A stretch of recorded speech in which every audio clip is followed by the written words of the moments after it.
আসসালামু আলাইকুম। আমরা সবাই তো তাল চিনি, তো তাল চিনে তালে আটিও চিনি। আজকে এই তালের আটি দিয়ে সুন্দর একটা খাবার তৈরি করব।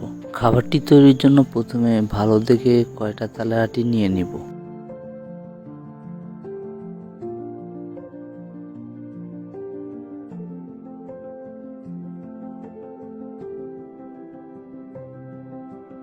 এখানে আটিগুলো একটু শক্ত শক্ত মনে হচ্ছে, কাটতে হয়তো ঝামেলা হতে পারে, এর জন্য আমি অন্য পাশ থেকে নিয়ে নিচ্ছি।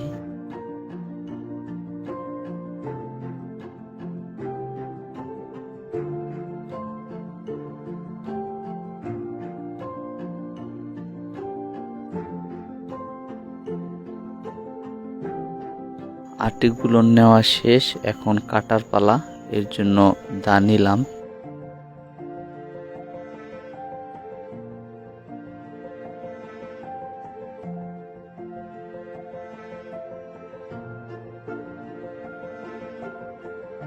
তালের আটিগুলো একটু বেশি শক্ত, যে কারণে আমার কাটতে কষ্ট হচ্ছে। এছাড়াও কাটাকাটি কাজে একটু সাবধানে কাজ করতে হয়, যেন কোনো বিপদ আপদ না ঘটে।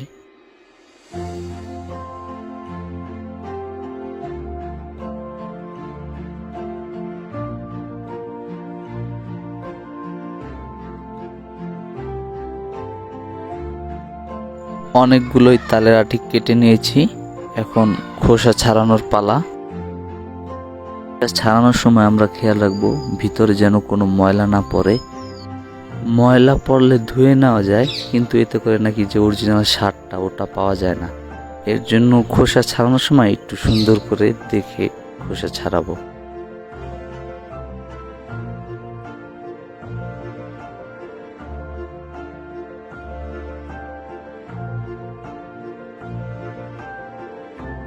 খোসা ছাড়ানো শেষ, এবার আমরা চলে যাব রান্নার প্রক্রিয়ায়। পাতিলে কিছু পরিমাণ তৈল নিয়ে সাথে নারকেল দিয়ে টেলে নিলাম, তারপর দিয়ে দিলাম গুড়। গুড়টা ভালোভাবে কষানো হলে তারপরে আমরা দিয়ে দিব এর সাথে তালের আটিগুলো।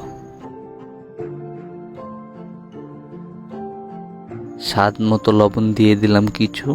এবার দিয়ে দিব তালের আটিগুলো।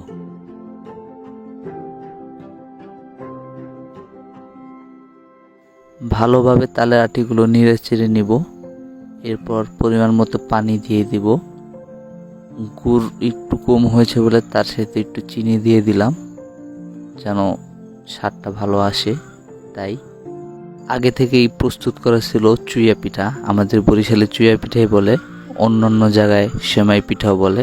এবার পিঠাগুলো তালের আটির সাথে দিয়ে দিব। প্রথমে অল্প কিছু পিঠা দিয়ে নেড়ে চেড়ে নিব সুন্দরভাবে, পরে আবার দিব। এভাবে দিলে হবে কি, পিঠাগুলো আর একটার সাথে আরেকটা লেগে যাবে না, সুন্দরভাবে হবে। তারপর পরিমাণ মতো দুধ দিয়ে দিব। দুধ দিয়ে নেড়ে চেড়ে নিব, কিছুক্ষণ জাল দিব যতক্ষণ পর্যন্ত হালকা ঘন না হয়ে আসছে। একটু ঘন হয়ে আসলে উঠিয়ে নেব। এই যে প্রস্তুত হয়ে গেছে আমাদের তালের আটির সাথে চুইয়া পিঠা বা সেমাই পিঠা, যেটাই বলেন না কেন।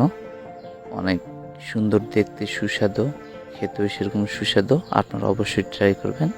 আজকে এই পর্যন্তই। আসসালামু আলাইকুম।